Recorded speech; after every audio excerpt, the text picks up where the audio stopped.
on this billet, I haven't done anything with it yet, but you can hear it doesn't sound solid. There's dead space in there, in between those layers. Even though I had it in a vise, whenever I welded them, I clamped them together.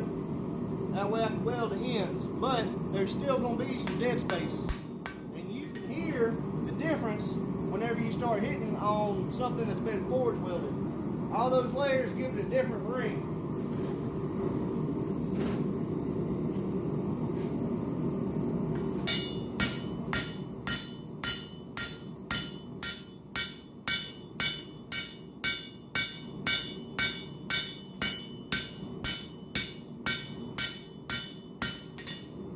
That is a pretty good indicator that all your welds have set is that sound.